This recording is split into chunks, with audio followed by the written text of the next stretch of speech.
Hello again and welcome back to our course on Excel 2019 Advanced. In the preceding section, we took a look at the Excel web app, and in particular, we looked at using workbooks that were created in the desktop version of Excel, and also saving workbooks, uploading workbooks, downloading workbooks, and so on. In this section, I'm actually going to create a workbook in the Excel web app and talk about some of the facilities, some of the features, as well as some of the limitations. Now, first of all, I've logged into my Office 365 account. This is my personal one that I got with a Hotmail account. And I'm at the login page. And the page you get when you first log in seems to also change on a fairly frequent basis. So this is what it looks like when I log in today. Bear in mind that depending on when you access this course, what you see may look slightly different. And one of the things that I see when I log in at the moment is this set of icons along here under the heading Apps. And one of these icons will take me directly to Excel. So if I launch it, it will take me into Excel Online with the option of creating a new workbook. Now, just before I do that, let me just go back to my home page here, just by clicking on the tab at the top of my browser. And note that I also have a link to OneDrive. And once I'm in OneDrive, I can open any existing workbooks, but note some of the options up here on the toolbar. I have an upload option, so I can upload any existing documents, including an existing workbook.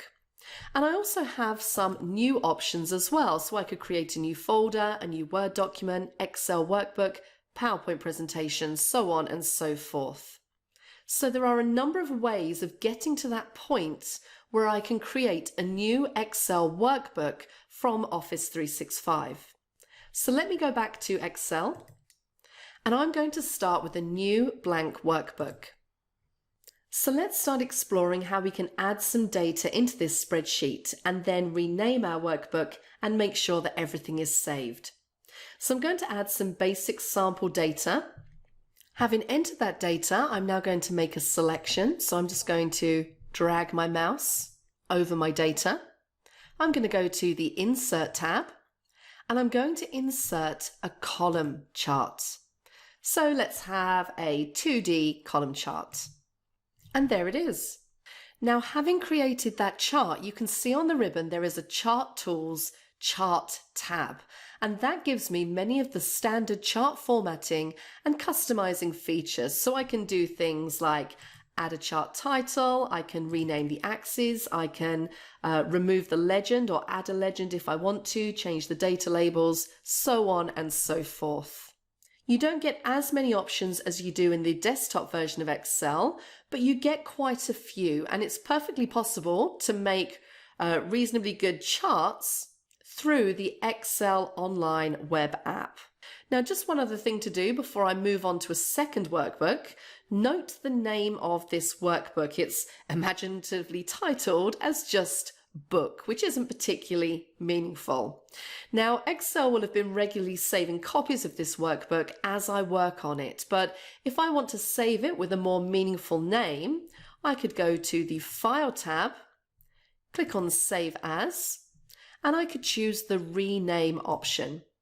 And I'm going to call this Fruity Chart and click on OK. And you can now see that my workbook has been named up the top there. So I finished with this chart for now, and I'm going to close that tab. And if I go back to OneDrive and click on the refresh button in the browser, there, of course, is Fruity Chart. I'm now going to create another Excel workbook. And what I'm going to do this time is to create a workbook that uses one of the financial functions and take you through one or two of the other key features of working with the Excel web app. First of all, I'm just going to zoom in a bit more. So I'm going to hold down my Control key and just use my mouse scroll wheel just to zoom in. And what I'm going to do is just put together a little loan affordability calculator. So let me first of all type in the text prompts for the values that need to be entered. And I can, of course, adjust the width of these columns. It's worth noting that in the Excel web app, you don't get dialog box launches. You do, however, get contextual menus. So if I right-click here, I get all my contextual menu options such as cut, copy, and paste. Now what I'm going to do is show you a little bit of cell formatting. The annual interest rate is basically going to be a percentage figure. So in the number group here on the ribbon, one of the options is percentage. So let's assume that the percentage here is going to be 5%. And again, I can use my ribbon to take down those decimal places if I want to. The monthly payment we're able to make is 200. And I'm going to use pounds, so I'm going to go for currency format. And again, you can modify those decimal places if you feel the need to. So we're going to say that we're prepared to pay £200 a month. The number of months, well, I'm going to borrow it over 5 years, so that is 60 months. And now all I need to do is calculate the amount of the loan. And the function I'm going to use in this case is the PV function. So on the Insert tab, select Function. Now, although many of these things are visually different to what you see in the desktop app, very often the function is very similar, and although you might not have quite as many options, very often things are arranged in a very similar way. So I'm going to go in and find my PV function. I know that it is a financial function, and I also know that the functions are organized alphabetically, so I'm going to use the scroll bar to scroll down to the P section, and there we have PV. Click OK.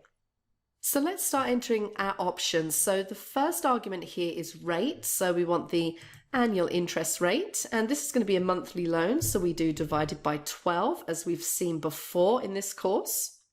And note that you do have the familiar prompts there to remind you of which argument to enter next. Now the number of periods, that's going to be D6, and the payment is in D5. The future value is going to be blank, so we'll put a 0 in there, and it's payments at the beginning of the period, so a 1 goes into the type. Close it off and hit the Enter key, and we find that I can borrow £10,642.30. Okay, that's almost it from me on the web app, but just a couple of important things to add. One of them is that when we uploaded the workbook with the pivot table and the pivot chart in it, you probably thought that that wouldn't work because it appears in the Excel web app that you can't actually process pivot tables and pivot charts, but there are many features in Excel that will work in the web app, but you can't actually initiate in the web app. The second thing to bear in mind is the facility to share a workbook.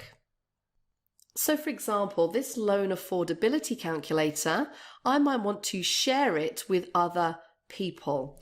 And I can choose down here where it says recipients can edit, I can choose the level of access I want to give the people that I'm sharing the workbook with. So I might just want them to be able to view the workbook, or I might want them to be able to edit that workbook. And the third point is that if you would like a little exercise to do using the web app, one very good option is a survey. If we go to the Insert ribbon, you see you have the survey option just here where you have the ability to create a new survey. This is one of the features of the Excel web app which came in very early and is really quite an impressive feature. So it's definitely worth giving that one a try.